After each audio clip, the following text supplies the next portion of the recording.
YouTube, it is your favorite gamer here, Above Average Cody, and I'm sure many of you on the channel here love watching the HCS. You've seen the pros play. You feel like you have a pretty good idea of what level you have to be at to be able to compete with the likes of Optic, FaZe, maybe even Native Red.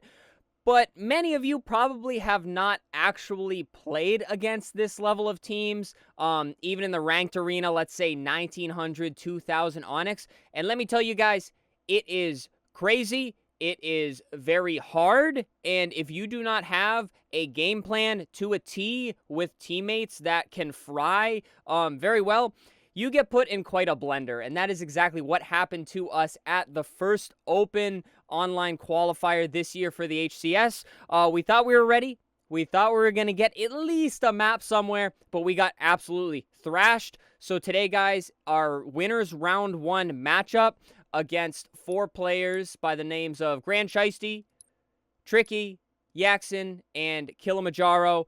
Guys, they completely ruined us. Much better team, much higher level team than us. We're going to go through our 3 maps here from winners round 1. Emperion CTF, Aquarius Slayer, and then I believe a Street Stronghold. We're going to analyze it from their POV to kind of see what higher level teams are doing to just be so good. Now, we have a lot of gameplay to go through, so we're just going to dive right in here. And again, Emperion CTF, guys, they send, I believe, 3 for rockets. So they send 2 over by sniper, 1 going for snipe, 1 going for OS, and then they send 2 for rockets here, right off the rip. Ooh. And then they end up winning the fights here by way of grenades and such. So now they have rockets, right? So that's their start. They're trying to secure the power weapons. You know, nothing too crazy here. They do have the rockets in their possession, as mentioned. And then down over here, guys, they are winning all of the necessary fights to secure the overshield. The overshield player is going to move up down below. Meanwhile, they're going to keep Yaxon here in mid. And then they're going to send 1 up training here with the rockets. And they're basically just going to come around and try to get whatever picks they can. So right now, they got the power weapons. They picked up a couple kills. And now they see where we are spawning. Now, what they are trying to do here, guys, is obviously just get the upper hand in the fight and see what we give them on the map. Of course, they get all the power weapons. We go down. And since they focus that training sword side a little bit harder, they know we're going to be spawning Needler coming up. So they're going to send 1 in our tower. They're gonna find all of us spawning up. They take 1 down, and now we have 2 coming out of the base here. He's going to take the easy kill there. And now they're pulling this flag. Now, keep in mind, while they did focus the training side heavier, they have rockets down here looking for this last guy.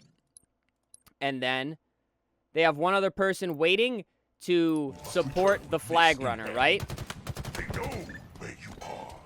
So now that Kilimanjaro went down or is down over here, we have nowhere to spawn other than Far Tower, which they are aware of. And again, Grand Shiesty is here to support the flag runner. So he's going to take shots at the 1 person spawning up here, 1 of us spawning here. And he gets some shots in. He's getting some more shots from another angle as well. While Tricky just runs the flag home. And since everybody over here is watching for the spawners in tower, the flag runner is just entirely uncontested. Nobody is anywhere near him. This is going to be a free flag cap, okay? Little bit crazy in terms of setup-wise. But pretty soon here, you guys are going to see what they want to do after. So they know they're killing us. They know they have a trapped tower. So they're going to go get that flag cap. And then they're off to the races. Now, the reason I want to show you this POV here is they are just kind of feeling out where people are spawning up and just keeping the people from pushing out. Keeping us from pushing out, basically. So now they're going to come back here. Gran is going to go in for the flagpole. Kilimanjaro is going to be here, and you're going to see the same similarity that Tricky and Grand just did. The support for the flag run is here. The person is going in to pull the flag, and they have 1 in sword. And now that they have the setup that they want, guys, you can see there is a perfect ring of players all looking at, you guessed it, our spawn.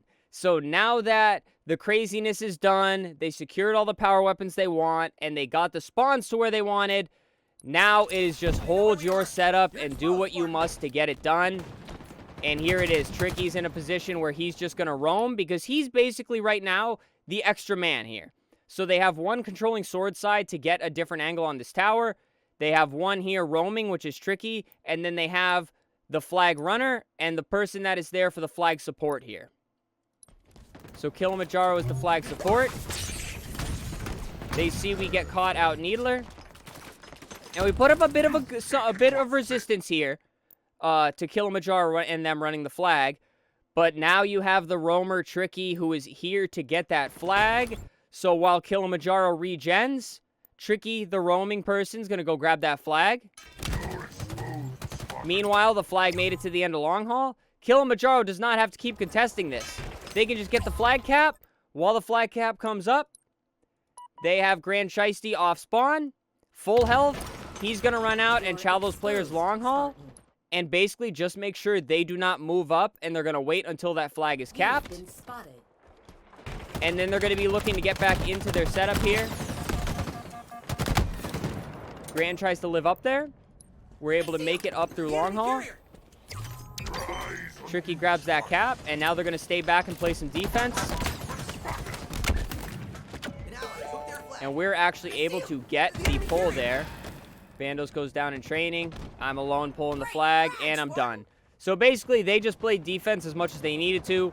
Us not being quite as coordinated as they are, we went down pretty easily. And now you can see they're doing pretty much the same setup here. So they got Tricky down here on the sword side now. They got Yax in here to help him. And then you have Kilimanjaro and Gran going for the flag run. So no matter what, once they get one or two down, they do the same exact setup.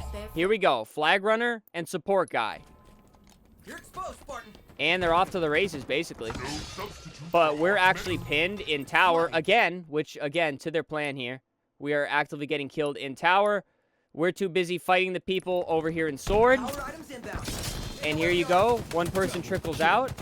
He's going to put in some shots, win that fight. And again, guys, they know that they have us down and spawning tower, so they don't have to support that flag runner anymore. They see how much of an easy kill we are, basically, at this point, and they're going to do the same exact thing. The flag runner, the flag support. The flag runner, the flag support. It's easy as that. So, basically, we're not going to go too much more into this map, but as you can see, the main focus is to have two people running the flag, completely interchangeable, who grabs it, whatever. You're going to have one in sword here to get the cross shots in that spawn, because that prevents any of the spawners from leaking out and getting into the base through bottom sword or top sword. So, and not only that, you get multiple angles to get some easy cross shots for kills here, like you're about to see. And then you have a roamer here in the middle of the map, which can basically do whatever he wants to do. He can shoot the player's tower. He can continue the flag run if need be. And more importantly, he is just there to be annoying. Whether you're trying to focus the flag run or you're trying to focus the person in sword shooting you from the spawn, you have no idea where that middleman is to kind of go to kind of catch you. This isn't exactly a crazy capture the flag setup, but they knew what they were doing, they knew what they wanted, and when they had it, they did not let it up, guys. And that takes discipline, that takes a lot of calming, and this team was just much more ready for us than we were for them. So that pretty much covers the Emperion CTF, guys. There's not too much to analyze here. So now let's go on to the Aquarius Slayer. Alrighty, guys, next up for Aquarius Slayer. I actually haven't watched too much of this, but traditionally, teams want to get a pick, collapse. Get a pick, collapse. And now here, you see Gran basically just rushing the bottom mid very fast. You have Tricky going up car 3 to play for the camo. He sees one person there. He has multiple down below P1.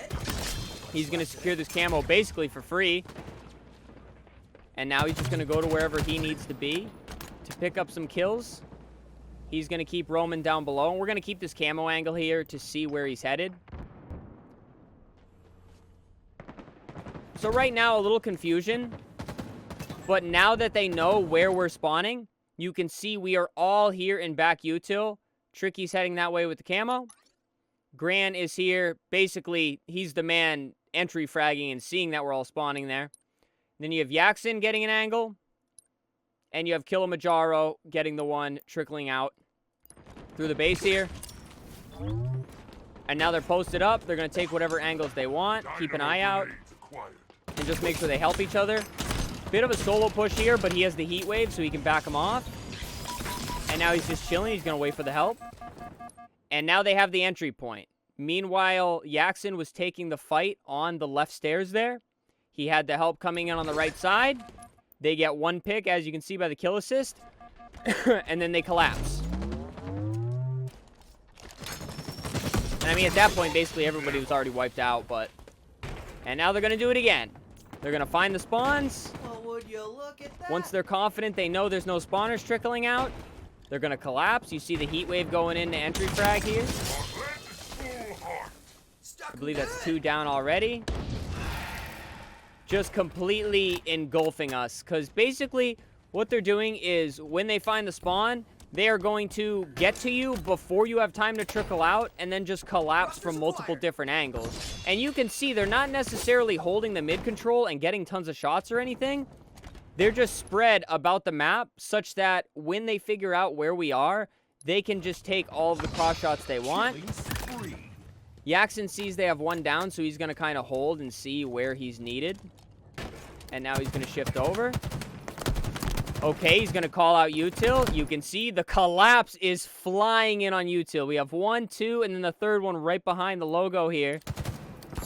Just collapsing to no end here. You have Kilimanjaro flying down from car 3 in there. You have Tricky flying in through util. And Grant actually went down before we got to his POV, but the trades are very inefficient for us. They see one trying to get away. It's me, in fact. And just the cross shots from mid-map are too much. Alright, now we have 1 down. Let's see how they react here. And they're just going to keep flying in. I mean, they're up 23-5 here, guys. So, overall game plan-wise, traditionally in a Slayer, they're literally in a we're better than you mode, and they're just gonna fly and keep taking the kills as they need to. I'm sure if we were able to close the gap a little bit here, they would have slowed up, but they have absolutely zero reason to slow down. And just to jump to our POVs a little bit, you can see we're kind of in panic mode. We're down bad. They just did what I showed you guys, where they're flying around the map, collapsing on spawns very quickly from multiple angles, and it was just very hard to break out of. I'm alone here. You can see I have my 3 teammates on the other side of the map. They're going to simply collapse on me. Easy. Bando's trying to live up. Brent goes down next to him. And boom, the 3 down the kill feed. But yeah, so they're just going to run it up on us. They're going to fly around. They're going to get this over with as quick as possible so they can go to map 3 and hopefully move on in the bracket. So let's jump into map 3 and analyze that one, guys. Next up, guys, we're jumping into some streets, strongholds here. I'm pretty sure we don't even break 25 score here, but we're just going to analyze and see how they want to play this. And you can see he's already sitting back in the corner. He knows the grenades are coming, guys. They run out, they grab the thrust, and then they just back off. Now let's see their setup for Spanker. They send Kilimanjaro right through mid here. They've got Gran in the back, just shooting over A. And we can't even get close to contesting there. So they grab the Spanker. We don't have the best Spanker grab here, basically because we don't have anybody watching over mid. Because our person top A here was absolutely pinned from Stalker. Top C here. So you can see they sent 2 mid to watch over the Spanker. One person goes and grabs, and then they sent 1 over to point. The person on point was just being patient. He can wait. He has the luxury of sitting back and playing that corner to wait for the grenades to come, because he's not going to make a move until his teammates grab the Spanker. And now they're going to make a move up to B here. He sees one going. He calls it out. He's not full health, so Gran's going to fly in. He has all the health in the world. It's a 3v2 up there on B. They're just checking their angles. And now they have the CB hold that they want. And they're not done. They're going to go make sure they keep us on the back foot here. They're going to kill us off spawn.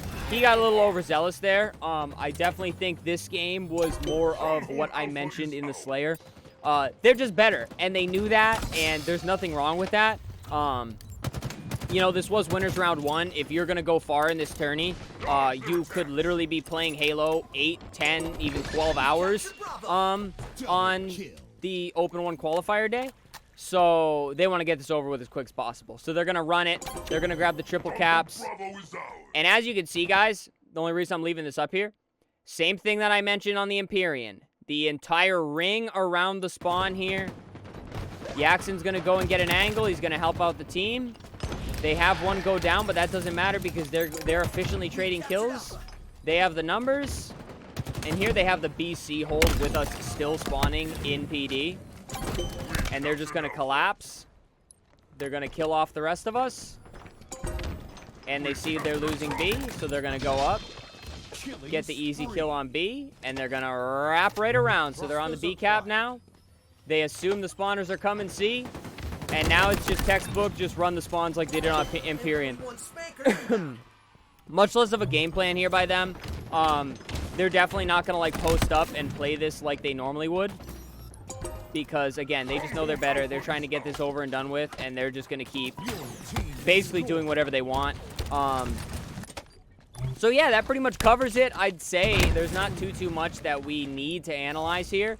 But basically with this one, guys, I wanted to show you what it was like playing against a well-coordinated team. And while they may not be the Optic, the FaZe names you guys know and love, very good team. I believe they were 1900 and 2000 Onyx, all of them. They were definitely a very good team, much better than us for us to play in the first Winners Round 1. But that's pretty much what we were expecting in Winners Round 1. We didn't expect to get greased this bad, but obviously what we just analyzed, you guys can see why. They poured on the amazing teamwork, and then as they put us on the back foot and we started playing crazy, they just completely took advantage of it. They saw it happening, and they handed us those L's right on our chins, which, you know, again, we weren't shocked by it, but it is what it is. The big learning experience is right here, guys, in the VOD review. Again, I've seen the Emperion CTF multiple times. There's much less to take away from the Slayer and the Strongholds here because, again, they're just flying at us, they're killing us, they're frying us. But there is a lot to learn just in their tendencies and how they play, like how they travel in twos, they bait and switch, and all that good stuff that you pretty much need to play at a higher level with any team in Halo, be it Onyx, be it competing, be it tourneys, anything of the sort, guys. So hopefully you enjoyed this. Again, I'm going to be doing a lot more VOD review with it. If you guys want to see us review Series 2, our losers round, we may do it from our point of view because that team was much more beatable in our eyes. So it would be more interesting to see where we went wrong. But with this one, I just want to show you guys some pro gameplay because let's be real here. Again, they're not quite Optic, but guys, they're competing in this tourney, planning to win and planning to make it far and planning to get some pro points. So, but alrighty, guys, subscribe to the channel. We do a ton of infinite amounts of Halo Infinite content, no pun intended there. We stream 5 times a week, all kinds of good stuff. We're trying to compete, obviously, with a team. And, yeah, if you're into that kind of thing, hit that sub button, guys. Leave a like on the video as well. Leave a comment. I'm open to anything, guys. Whatever your thoughts are on this one, let me know if you want to see more stuff like this, because we'll certainly be competing in the future Opens as well. And then finally, guys, channel membership, super thanks if you'd like to support monetarily. Please do not feel like you have to, but it does help me out ever so much here on the channel. Basically reinvesting it, trying to just improve the experience for you guys. But alrighty, guys, that does it for me. Thank you so much for watching the video. Shout out to all the people we played against in Winners Round 1. We had an awkward start with me bugging about their gamer tags, which I explained in a video earlier this week. But all up to them. I mentioned all their names. Again, they were a very good team, much better than us, and we have a lot we can learn from the VOD review of their POVs.